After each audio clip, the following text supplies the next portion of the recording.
right, so Jay, let me walk you through. I'm going to do a little bit of preamble on this. Let me walk you through a scenario that occurs very frequently in the world of public certificates, the WebPKI, which is that some sort of new requirement comes down that is an increase in level of restrictiveness. So it's deprecation of a capability, or it's adding extra requirements on a capability, or something along those lines. Usually it's deprecation. We could use an example, deprecation of a client auth EKU, for instance, shortening of reuse periods for DCV, et cetera, et cetera. A lot of these things occur, right? What should the public CA do from a calendar perspective? Should the public CA do this on the required due date? Or should the public CA do that on a different date? I'll get your response, and then I've got some things to say. You know, I think a responsible CA typically will want to wrap things up before the ultimate due date, the required governance due date, simply because if you're have to comply, you don't want any chance of going over that date. So you will almost never see us, probably never see us, implement anything on the actual required date. It will always be early. Now, there are a couple things that govern why it should be early, and putting those in combination determines how early it should be. So I'm going to break this into three factors that move it forward, okay? The first one is giving the CA, in this case us, enough time to account for the extremely unlikely but not impossible scenario that there's some kind of technical problem. We've seen this. There's a code problem and you have to roll it back, right?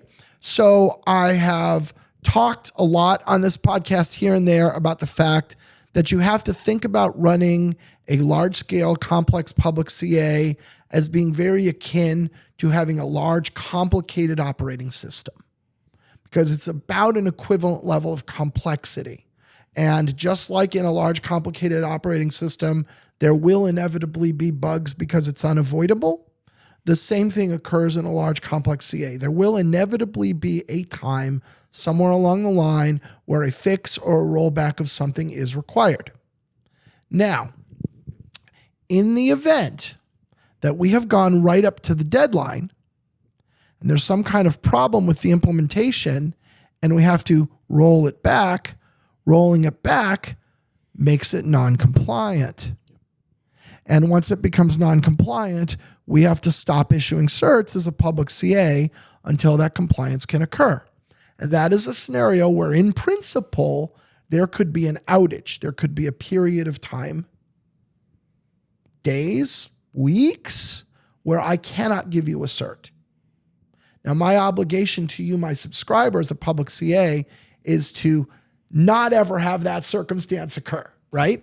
So in order to prevent that circumstance from occurring, what we do, just as a matter of routine with anything that involves a deprecation or a limitation or imposing additional requirements on a capability, is we always build in more lead time than we can imagine we're going to need, right? So there's an old adage, I don't know if this is exactly true, but there's an old adage about the way people design aircraft is they figure out all the conceivable stresses that might possibly be on the wings. They figure out exactly how strong the wings need to be, and then they double it and they build those wings, right? So there's no chance of there being a problem. That is kind of what we do. We figure the most possible time we could conceivably need, and then we double it, and that's how much time we leave, which basically pragmatically turns out to be a month. So what we're doing at minimum, at latest, is a month before any change that involves a deprecation or a limitation or something along those lines, is that's going into production a month or more ahead of time. So that's factor number one, right? Factor number two is that we want to make sure that these things occur at the time that is optimal for subscribers who have people who are sitting at desks. So God forbid that some kind of technical problem is introduced by the deprecation. And this is something that absolutely can happen, right? I'm telling you right now, when the MTLS deprecation comes around in February, no matter how hard we tried, there's going to be someone somewhere who their stuff stops working, right? And if I make your stuff stop working on a Saturday, then you're making people come in on the weekend to fix the problem. If I make your stuff stop working on a Wednesday, then people who are already at their desks reprioritize their workload and fix the problem. Which one's better, right? So the second thing we do is we look at a calendar. You and I did an episode earlier called Look at a Calendar. We look at a calendar and we say, what is the time, now that I know there's a date, this is X date where it's got to be done, T0, it's got to be done, T minus 30-ish, I'm going to implement my change so I have that time. Now I'm going to look at a calendar and I'm going to say, I'm not going to do it on Saturday. That's a terrible day. Let's do it on Wednesday instead. And so that's the second factor that we use to further refine the exact date that we implement things like that. And then number 3 is sometimes we implement it 9 months in advance, a year in advance. Now, why do we do that, Jay? You're talking about problems you're going to have as a CA. There's problems the customer will have, and they may need a lot more time. Right. So one of the things that we frequently will do, this is something we did with the client AuthEKU deprecation by way of example, is we will actually implement what we call the toggle. And how the toggle works is on an account-by-account basis, we can reactivate the capability we've shut off. So we'll go shut off. So we did this in 2025. We shut off as a default client AuthEKU, and we stopped issuing it in our default certificates.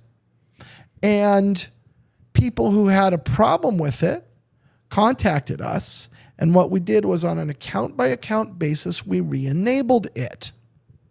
Now what we've done is we've identified the set of subscriber organizations that have something that needs to be fixed. We've put them on notice that it needs to be fixed, and we have the chance to track and follow it and work with them to confirm it's fixed. Furthermore, we have the opportunity to go back and shut it back off on an account-by-account basis and let them get comfortable that it's really fixed. Let them run for 30 days. And if there's a problem that crops up in those 30 days, then they come back to us and say, oops, we found another one. We can turn it back on and we can fix it again.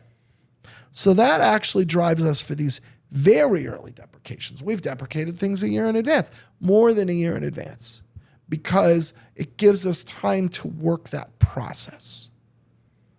So, you know, the point being, I think if you're an outsider and you're looking at this, you see these published dates, right?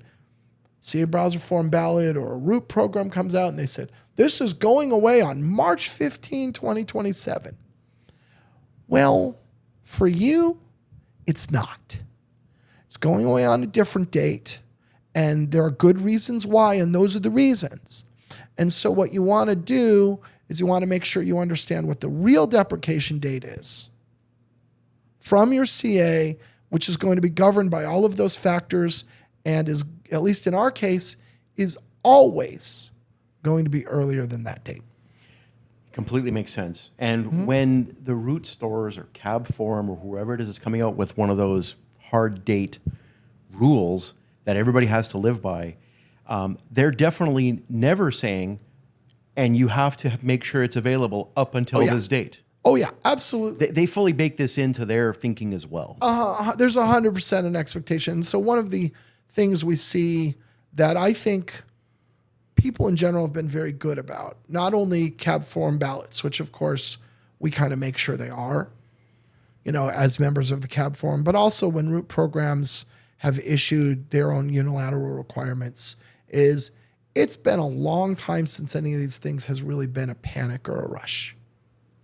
And all of the parties involved have gotten good at recognize that telegraphing well in advance that there's a problem is good for the whole ecosystem, and giving CAs every opportunity to do early deprecations like we're talking about is good for the whole ecosystem. So that's pretty well, I'd say very well baked in. Perfect. Thank you, Tim. Thank you, Jay.